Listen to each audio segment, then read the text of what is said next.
హల్లెలూయా. Good morning. మరొక రోజు మన యేసు నామములో మనం ప్రార్థించుకోవడానికి, ఆయన నామంలో ఉన్న శక్తిని ధ్యానించడానికి, ఆయన ఇచ్చే ఆశీర్వాదాలను గురించి ధ్యానించడానికి దేవుడిచ్చిన అవకాశాన్ని బట్టి ఆయనకి స్తుతులు చెల్లిస్తున్నాను. రండి రండి రండి రండి మేలుకొన్నారా?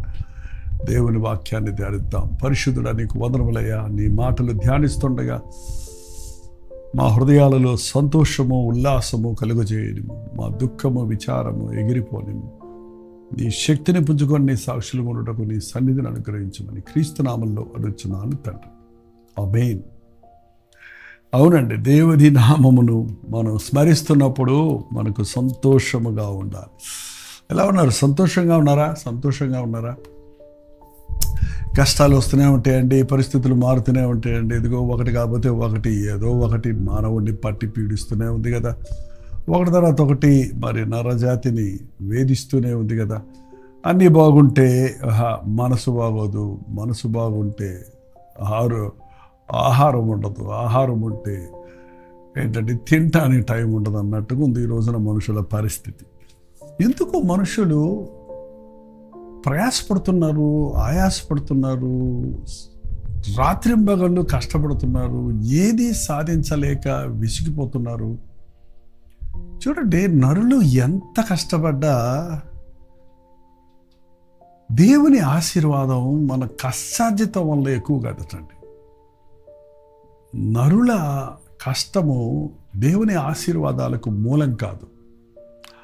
దేవుడు ఆశీర్వదిస్తే మన కష్టంలో నూరంతల ఫలాన్ని మనం పొందగలుగుతాం. అంటే దేవుడు ఆశీర్వదిస్తాడని ఊరక కూర్చునే వాళ్ళు కొంతమంది ఉన్నారులేండి. అట్లా కుదరదు. మనం కష్టపడాలి, దేవుడు మన కష్టార్జితాన్ని దీవిస్తాడన్నాడు. కష్టపడుతున్నామండి, చివరికి అంతా బూడిదలో పోసిన పన్నీర్లాగా అయిపోయిందని చాలామంది చెప్తుంటారు. ఎంతో ప్రయాసపడుతున్నామండి, చివరికి అంతా వ్యర్థమైపోయింది అన్నట్టుగానే అనేకుల జీవితాల్లో విసిగిపోతున్నారు. మరోసారి మీకు జ్ఞాపకం చేస్తున్నాను, ప్రభు సహాయం లేకుండా, ప్రభు తోడు లేకుండా, ప్రభు అనుమతి లేకుండా, ప్రభు దీవెన పొందకుండా మనం ఏది చేసినా అది నిలవదండి. అందుకే ప్రతిదీ ప్రార్థనతో చేయమని మరలా మీకు తెలియజేస్తూ ఉన్నాను. మీకే తెలుసు కదా, ప్రార్థించి చేసిన దానికి, ప్రార్థన లేకుండా చేసిన దానికి ఎలాంటి ప్రతిఫలాలు ఉన్నాయో మీరు గమనిస్తే ఆశ్చర్యం కలుగుద్దండి. దేవుని చేతులకు ప్రార్థన అంటే ఏంటి? దేవుని చేతులకు మన పనిని అప్పగిస్తున్నాం. దేవుడు చూసుకుంటాడు. ఆయన ఎప్పుడు మనకు పని చెప్పి వెళ్ళిపోయేవాడు కాదు, మనకు పని చెప్పి మనకు కూడా ఉండేవాడు. మీరు సర్వలోకమునికి వెళ్ళి సర్వ సృష్టికి సువార్తను ప్రకటించండి. ఇదిగో యుగ సమాప్తి వరకు నేను మీకు తోడై ఉంటాను. మీరు వెళ్ళండి, నేను మీతో వస్తానంటున్నాడు. మీరు వెళ్ళండి, మీకు శక్తినిస్తాను, మీకు కావలసినవన్నీ నేను ఇస్తాను, నేను మీ తోడుంటాను. ఆయన తోడుంటేనే చాలండి, ఆయన సన్నిధే మనకు చాలు. ఈ రోజుల్లో చాలామంది జీవితాల్లో ఆకస్మికమైన నష్టాలు, మరణాలు, అనవసరమైన వ్యధ అంటారా, బాధ ఏంటండి, రకరకాలైనటువంటి ఒత్తిడిలకు గురైపోతున్నాడు. అనవసరమైన యాక్సిడెంట్, ఒక చిన్న యాక్సిడెంట్ అయితే చాలు, ఇవాళ వారం 10 రోజులు పడకల మీద ఉండాల్సి వస్తుంది. ఇంకొంచెం ముదిరితే సర్జరీలు అంటే నెలల పాటు లక్షలు ఖర్చు పెట్టాల్సి వస్తుంది. అయితే మనం ఎప్పుడూ దేవుడిని స్తుతించటం లేదు. మనల్ని ఆయన ఎంత కాపాడుతున్నాడు, కంటికి కనుగుడ్డును కాపాడినట్లు నేను కాపాడుతానన్నాడు ప్రభు. కాపాడుతున్నాడు కాబట్టే మనం ఇంతవరకు ఆరోగ్యంగా ఉన్నాం, కాపాడుతున్నాడు కాబట్టే సజీవులుగా ఉన్నాం, కాపాడుచున్నాడు కాబట్టే మనము రాత్రింబగళ్ళు అటు ఇటు తిరుగుతున్నా, ప్రయాణాలు చేస్తున్నా, అనవసరమైన యాక్సిడెంట్స్ లేకుండా తప్పించబడుతున్నాం. దేవుని సహాయం మనకు కావాలి, దేవుని తోడు మనకు ఉండాలి, దేవుని వాగ్దానాలను మనం పొందాలి. యెషయా గ్రంథము 65వ అధ్యాయంలో 22వ వచనం దగ్గర నుంచి చదువుతున్నాను, వినండి. వారు కట్టుకున్న ఇండ్లలో వేరొకరు కాపురం ఉండరు, వారు నాటుకున్న వాటిని వేరొకరు అనుభవింపరు. నా జనుల ఆయుష్ వృక్షాయుష్వంతగును. నేను ఏర్పరచుకుని వారు తాము చేసుకుని దాని ఫలమును పూర్తిగా అనుభవింతురు. నేను ఏర్పరచుకుని వారు తాము చేసుకుని దానిని ఫలమును పూర్తిగా అనుభవింతురు. 23 వారు వృధాగా ప్రయాసపడరు. ఆకస్మికముగా కలుగు అపాయమునందుటకు పిల్లలను కనరు. వారు యెహోవా చేత ఆశీర్వదించబడిన వారగుదురు. ఎంతగా దేవుడు ఆశీర్వదించిన వారు, దేవుడు ఏర్పరచుకున్న వారికి దేవుడిచ్చే కాపుదల చూడండి. వారు వృధాగా ప్రయాసపడరు. మన ప్రయాస వృధా అవ్వదు. అనవసరమైన వాటి కోసం ఆతరపడేవారు, వ్యర్థమైన వాటి కోసం ప్రయాసపడేవారు తమ జీవితంలో నష్టపోతారు. అయితే దేవుని ఆశీర్వదించబడిన, దేవుడు తోడున్న వారికి వారు ప్రయాసకు తగిన ప్రతిఫలాన్ని పొందుతారు. వారు ఆకస్మికముగా కలుగు అపాయమునందుటకు, ఆకస్మిక అపాయాలు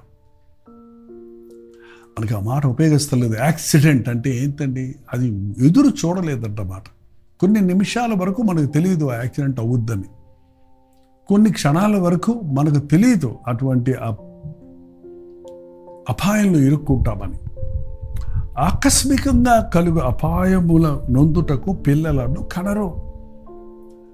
ఎంతమంది అండి ఈరోజు తల్లిదండ్రులు పిల్లల మరణాలు చూడాల్సిన పరిస్థితి ఈ రోజుల్లో చూస్తున్నాం. ఆ తల్లిదండ్రులు గుండెలు నీరైపోతున్నాయి. వారు కని పెంచి పెద్ద చేసి ఎన్నో వారి కొరకు ఆశలు పెట్టుకున్న యవ్వన బిడ్డలు ఈ రోజున ఆకస్మికంగా మరణిస్తున్నారు. కొన్నిసార్లు ఆత్మహత్యలు చేసుకొని మరణిస్తున్నారు. కొన్నిసార్లు వారి పాపము ద్వారా వారే విసిగిపోయి వారిని వారే నాశనం చేసుకుంటున్నారు. కొన్నిసార్లు ఇతరుల ద్వారా మానభంగాలు చేయబడటం, చంపబడటం ఈరోజు సర్వసాధారణమైపోయింది. చూసారా? అనేక మంది ఈ రోజున యాక్సిడెంట్లలో చనిపోతూ ఉన్నారు. ఒక జీవితం శాంతం జీవించాలనేది దేవుని కోరిక. యవ్వన కాలంలో సడన్గా ఒక వ్యక్తి మరణించటం, వివాహమైన కొద్ది రోజులకే భర్త మరణించటం, లేక భార్య మరణించటం, బిడ్డలు మరణించడం అనేది ఆ ఇంటిలో ఎంత వేదనను, ఎంత రోదన కలుగు చేస్తుందో అటువంటి స్థితిలో ఉన్న వాళ్ళకి అర్థమవుతుందండి. కానీ దేవుడు నీకు తోడుంటే అలాంటి మరణాల నుంచి నిన్ను తప్పిస్తానంటున్నాడు. అలాంటి శాపము నుండి నిన్ను తప్పిస్తానంటున్నాడు. తప్పించబడ్డోళ్ళు మీరు ఉన్నారు, చెప్పరు సాక్ష్యాలు.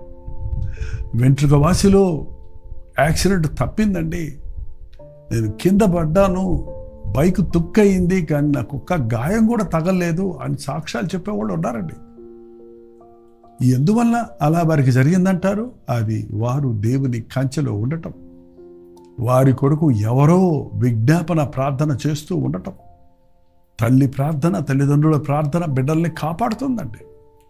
తల్లిదండ్రులారా, మీ బిడ్డల కొరకు ప్రార్థించండి. బయటకు వెళ్ళినప్పుడు వచ్చినప్పుడు దేవుడి కంచె ఉండనట్లుగా. పొంచి ఉన్నాడు సాతాను గుమ్మం దగ్గర, ఎవరిని మింగుదునా అని. ఎంతమంది యవ్వన బిడ్డలు అమాంతంగా వారి జీవితాన్ని నష్టపరుచుకుంటున్నారు, నాశనమైపోతున్నారు.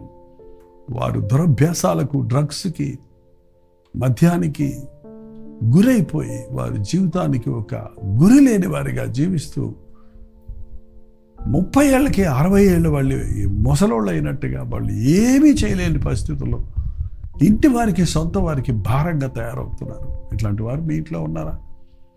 అటువంటి వారిని ప్రభు ప్రేమిస్తున్నాడండి. అటువంటి వారిని కూడా ప్రభు విడిపిస్తాడు. తల్లిదండ్రులారా, మీరు మీ బిడ్డల కొరకు ప్రార్థించండి. మా పాపములు మా కుమారుల ఒడిలో, మా జ్యేష్ఠ కుమారుడు ఒడిలో పడనివ్వకుండా ఆయన మా నాన్నగారు ఇష్టం వచ్చినట్టు జీవించాడు చాలా కాలం. 40 ఏళ్ళ తర్వాత మారుమనసు పొందాడు. 40 ఏళ్ళ వయసు వచ్చినప్పుడు సువార్త అందింది అప్పుడే ఆయనకి. మారుమనసు పొందిన తర్వాత ఆయన చేసిన మొదటి ప్రార్థన, నా పాపములు నా జ్యేష్ఠ కుమారుడు ఒడిలో పడనివ్వద్దని నా కొరకు విజ్ఞాపన చేశాడు. ఆత్మహత్య చేసుకొని చచ్చిపోదాం అనుకున్న నన్ను ఆ ప్రార్థనలో ఆపి ఆయన యేసయ్య ప్రేమతో నేను మార్చబడి రోజుకి ఒక సాక్షిగా దేవుని కొరకు జీవించగలుగుతున్నాను. తండ్రులారా, మీ దోషములు మీ బిడ్డల మీదకు రాకున్నట్లు మీరు పశ్చాత్తాపడి ప్రార్థించండి. భార్యాభర్తలుగా, తల్లిదండ్రులుగా మీరిరువురూ కలిసి ప్రార్థిస్తే అర్థాంతరంగా మీ బిడ్డలకు మరణం రాదు. నీ బిడ్డల సమాధులు నువ్వు చూడాల్సిన అవసరం లేదండి. నీ బిడ్డల మరణమును, నీ బిడ్డల దుఃఖమును నువ్వు చూసి దుఃఖపడవలసిన పరిస్థితి నీకు రాకుండా దేవుడు నిన్ను ఆశీర్వదిస్తానంటున్నాడు. ఆకస్మికంగా కరుగు అపాయమునందుటకు పిల్లలను కనరు. కష్టపడి ప్రయాస వేదన పడి బిడ్డను కని ఆ బిడ్డను అల్లారు ముద్దుగా పెంచుకొని ఎన్నెన్నో ఆ బిడ్డల కొరకు ఆశలు పెట్టుకొని అకస్మాత్తుగా వాళ్ళు బాల్యదనముల్లోనో యవన కాలంలోనో మరణిస్తే ఆ గుండె వేదన ఎంత భయంకరమైనది. ఆకస్మిక మరణాల నుండి మనల్ని తప్పించడానికి మన ప్రభువు శక్తి కలిగిన వాడు, మన దోషములను క్షమించేవాడు, మన కీడు నుండి తప్పించేవాడు. దేవుని యొక్క ఆశీర్వాదం ఉంటే మరణం మన ఇంటికి రాదు. లాజరు మరణించినప్పుడు వారి అక్క చెల్లెళ్ళు ఇద్దరు కూడా, మరియ మార్తలు ఇద్దరు కూడా ప్రభు దగ్గరకు వచ్చినప్పుడు ఒకరి తర్వాత ఒకరు ఏమన్నారు? ప్రభువా, నీవు ఇక్కడ ఉండిన ఎడల మా సహోదరుడు మరణించక ఉండును. నీవు లేని మూలానే మా ఇంటిలోనికి మరణం వచ్చింది.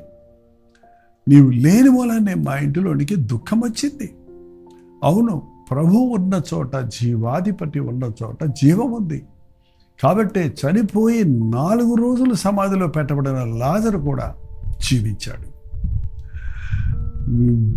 లాజరు బయటికి రా అని ప్రభు పిలవగానే 4 దినములైన తర్వాత కూడా శరీరము కుళ్ళిపట్టిపోయి ఉంటుంది. అప్పటికి దేవుడు డీకంపోజ్ అయిన దాన్ని కంపోజ్ చేయగలిగిన వాడు ఆయనే కదా. మనల్ని సృష్టించిన సృష్టికర్త, మట్టిని తీసి మనుషుడిగా చేసిన వాడు. ఆయనకు అసాధ్యమైంది ఏదీ లేదు. నీ లంగ్స్ చెడిపోయినవి, నీ యొక్క ఊపిరితిత్తులు పాడైపోయినవి, నీ యొక్క ఇంటెస్టైన్ పాడైపోయింది, నీ అవయవాలు పనిచేయవు అని చెప్పినప్పుడు సృష్టికర్తకు మొరపెడితే అద్భుతాలుగా జరగటం కళ్ళారా చూస్తున్నామండి. ఈ రోజున డాక్టర్లు కుదరదు, నువ్వు చచ్చిపోతావన్న చెప్పబడిన వ్యక్తి ఈ రోజున స్వస్థపడి యేసునామములో మరి 10, 15, 20 సంవత్సరాలు ఆయుష్, చక్కటి ఆరోగ్యంతో ఆయుష్ కలిగిన వారిగా జీవించడం చూస్తున్నాం. కారణం, అతడు నన్ను ప్రేమించుచున్నాడు గనుక నేను అతన్ని తప్పించి తిని అన్న వాగ్దానం ప్రకారం మనం ప్రభువుని ప్రేమిస్తే మనల్ని తప్పిస్తాడు, మన బిడ్డల్ని తప్పిస్తాడు. కీడు నుండి తప్పించి, ప్రతి కీడు నుండి మనల్ని తప్పించడానికి మన ప్రభువు శక్తి కలిగిన వాడిగా ఉన్నాడు. కాబట్టి మీ జీవితాల్లో నష్టాలుంటే, అనవసరమైన శ్రమలుంటే, అనవసరమైన మరణాలుంటే, మా ఇంట్లో చాలామంది చనిపోతున్నారండి, మా బంధువులు చనిపోతున్నారండి అని కొందరు చెప్తుంటారు. అదే దేవుని కాపుదల లేనప్పుడు అదొక దురాత్మల యొక్క ప్రభావంలోనికి మనుషులు వెళ్ళిపోయినప్పుడు, దేవుని కంచె దాటిపోయినప్పుడు వారు నష్టపోవటం చూస్తున్నాం. అటు వారి కోసం విజ్ఞాపన చేయండి. ప్రభు అద్భుతంగా మనకు మేలు చేసేవాడే కానీ కీడు చేసేవాడు కాదండి. మనం బ్రతికి దేవుని కార్యాలు వివరించాలని ఆయన ఆశిస్తున్నాడు కనుక మనల్ని, మన బిడ్డలను దీవించినట్లుగా దేవుని కృప కొరకు వేడుకుందాం. ప్రార్థన. పరిశుద్ధుడ, ప్రేమగల తండ్రి, ఎవరెవరు ఎక్కడెక్కడి నుంచి మాటలు వింటున్నారో చూడయ్యా. ఆకస్మిక మరణముల కొరకు మేము బిడ్డల్ని కనమని,